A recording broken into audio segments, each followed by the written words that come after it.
"She's too weak to beg," the little girl whispered, her voice trembling as her tiny hands clutched a torn piece of paper. The CEO froze in his steps, his sharp eyes moving from the child's innocent face to the trunk of the old rusted car behind her. He had just returned from a grand gala, his tuxedo still crisp, his shoes polished, his world full of wealth, influence, and control. But in that moment, none of it mattered. What he saw in front of him was something money couldn't prepare him for. Inside the trunk lay a fragile young woman, her golden hair spilling over the edge, her face pale and weak, her body too thin, too frail to carry itself anymore. She wasn't asleep. She was unconscious, drained, and broken. The child's words rang again in his ears, haunting and piercing. "She's too weak to beg." He understood then. It was the girl's mother. The mother who had shielded her child from hunger, cold, and cruelty until her own strength ran out. The CEO bent down, his hands trembling though he had signed billion-dollar deals with steady composure. He reached into the trunk and lifted the woman into his arms. Her weight was shockingly light, as though she had been starving herself for days to ensure her daughter could eat. The little girl followed quietly, her wide eyes watching every move, too mature for her age, as if life had forced her into adulthood far too soon. In the distance, red and blue lights flashed from a police car pulling into the lot, but the CEO didn't wait for explanations. He held the woman close and turned to the girl. "What's your name?" he asked softly. "Emily," she said, "and this is my mom. She didn't want to ask anyone for help, but I knew I had to." The CEO's throat tightened. He was a man who had been praised for his sharpness, for never letting emotions cloud his judgment. Yet here he was, with tears threatening his eyes at the bravery of a child who refused to let her mother slip away unseen. He carried the woman to his own car and placed her gently inside. The police officer approached, concerned, but when the CEO explained, his voice steady but urgent, the officer only nodded and cleared the way. "Hospital first," the CEO said firmly. He looked at Emily and added, "Don't worry, I'll take care of her." At the hospital, doctors rushed to stabilize the woman. Hours passed. The CEO sat in the waiting room with Emily curled up next to him, clutching his sleeve as though it were her only anchor. He could have left. He had endless meetings and empire to run, but he didn't move. For the first time in years, business didn't matter. A life did. When the doctor finally emerged, he said, "She's weak from malnutrition and exhaustion, but she'll recover with proper care." Emily's face lit up with relief, and the CEO felt something shift inside him, something he hadn't felt in a long time: gratitude, purpose, humanity. Days turned into weeks, and he kept visiting. He ensured the mother had the best care, the child had warm meals and clean clothes. Slowly, the woman regained her strength, and the CEO learned the truth of their struggle. Once she had been a teacher, proud and strong, but tragedy had struck.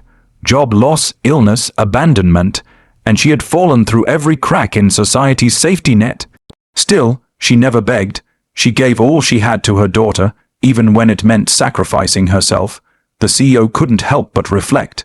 He had grown up in privilege, shielded from hunger, always surrounded by opportunities. He realized now that greatness wasn't about the wealth he built, but about how he used it to change lives. And here, in this little girl's courage and her mother's silent strength, he found a story that humbled him more than any boardroom could. One evening, as the mother sat up in her hospital bed, her voice finally steady, she looked at the CEO and said, "Why did you help us? You didn't even know us." He paused, searching for the right words, then glanced at Emily, who was drawing quietly by the window. "Because your daughter reminded me of something I had forgotten." He admitted that every life matters, and sometimes the smallest voice speaks the loudest truth. From that day forward, he didn't stop with just them. He funded shelters, created programs for single mothers, and ensured that no child had to whisper words like, "She's too weak to beg," ever again. But in his heart, he always remembered that it started with a little girl, standing bravely in the rain, refusing to stay silent when her mother's life was slipping away.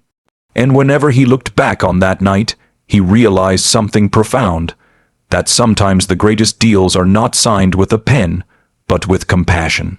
And sometimes the wealthiest man in the world is the one who chooses to listen when a child's trembling voice says the words no one else could.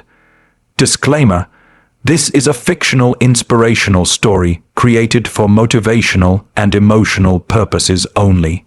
Any resemblance to real persons or events is purely coincidental. She's too weak to beg. The little girl's voice cracked, barely louder than a whisper, yet it carried a weight that silenced the night.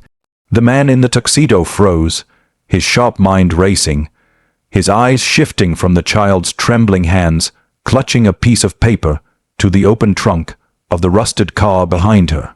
He had just stepped out from a world of crystal chandeliers, champagne toasts, and polite applause, a gala celebrating yet another success in his empire.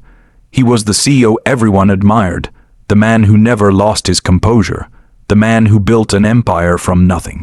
Yet as he looked into that trunk, the world he knew seemed to collapse into silence. Inside lay a fragile young woman, her skin pale and lifeless, her golden hair cascading like a broken halo. Her chest rose and fell shallowly, every breath looking like it might be her last. Her dress, once beautiful, was torn at the edges, and her bare feet told a story of suffering. This was no stranger. This was someone's mother, someone's protector, someone who had given everything until she had nothing left. And now, too weak to speak, too weak to even beg, she lay still. The words of the child echoed in his mind again and again. She's too weak to beg. The CEO bent down, his polished shoes forgotten, his hands trembling as they reached for her.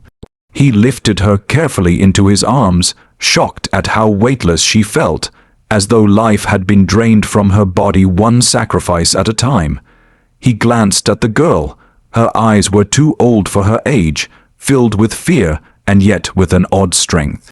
She didn't cry, she didn't panic, she just looked at him, silently pleading, trusting a stranger in a suit to do what she alone could not. In the distance, red and blue lights flashed as a police car pulled into the lot. The CEO could have waited, could have passed the burden to someone else, but something inside him rebelled. For the first time in years, he felt the ache of responsibility beyond business and power.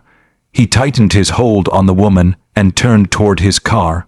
"What's your name?" he asked the girl gently. "Emily," she replied, her voice firm despite her tears. "And this is my mom."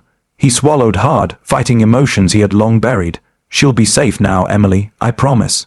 The officer approached, questions in his eyes, but the CEO commanding voice explained swiftly. The urgency in his tone left no room for delay. "Hospital first," he said, as though giving orders in the boardroom, only this time it wasn't about profits, it was about life. Emily slipped her small hand into his as they rushed.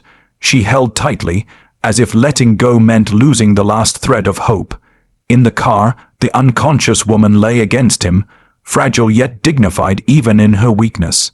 He could feel the faint heartbeat beneath his hand, and it haunted him. It was there, but fading. He pressed forward. At the hospital, doctors rushed her into emergency care. Hours blurred into silence as the CEO sat in the waiting room with Emily leaning against him. The little girl's head rested on his sleeve, her tiny frame exhausted but unwilling to sleep. He had signed contracts worth billions with unshakable calm, but tonight he could not steady his racing heart. His empire suddenly felt meaningless compared to the fate of one fragile woman and a brave child. He stayed through the night, ignoring calls, meetings, responsibilities. For once, he wasn't the CEO. He was simply a man who couldn't walk away. When the doctor finally appeared at dawn, the CEO stood instantly. "She is weak from malnutrition and exhaustion," the doctor explained, "but she will recover with proper care." Emily's face lit up with relief, her small hands clapping together as if she had just been given the world back. The CEO closed his eyes, letting the weight lift slightly from his chest. For the first time in years, tears threatened his composure, not of weakness, but of gratitude. Days turned into weeks. He returned again and again, bringing food, clothes, and warmth for Emily, ensuring her mother had the best care the hospital could offer. Slowly, the woman regained her strength. He learned her story, a teacher once full of life, stripped of everything by loss and circumstance. Pride had kept her from begging, love had kept her alive, and sacrifice had left her body frail. She had chosen hunger so her child could eat, exhaustion so her child could rest, silence so her child could hope. The CEO was shaken. He had grown up shielded, never once tasting hunger, never once questioning survival. And yet here was a woman who had given everything without complaint, and a child who had carried her voice when she could no longer speak.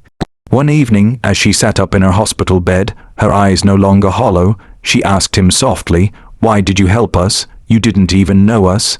He looked at Emily, who was drawing with crayons by the window, her face glowing with innocent determination. He took a deep breath. "Because your daughter reminded me of something I had forgotten," he said, "that sometimes the smallest voice carries the greatest truth. She refused to stay silent, and because of her, I couldn't either." From that day forward, his life changed. He didn't stop with them.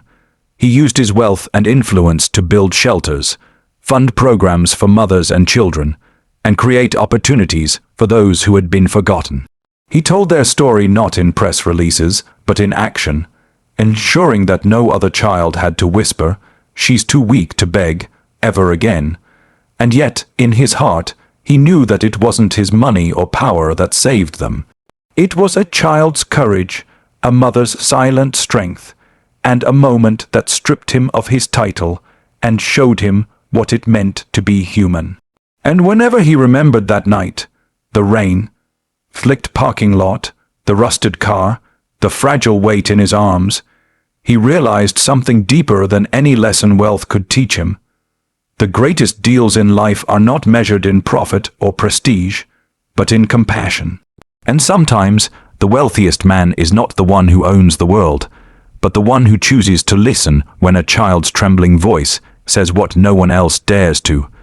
Disclaimer: this is a fictional inspirational story created solely for motivational and emotional purposes. Any resemblance to real persons, living or dead, or real events is purely coincidental.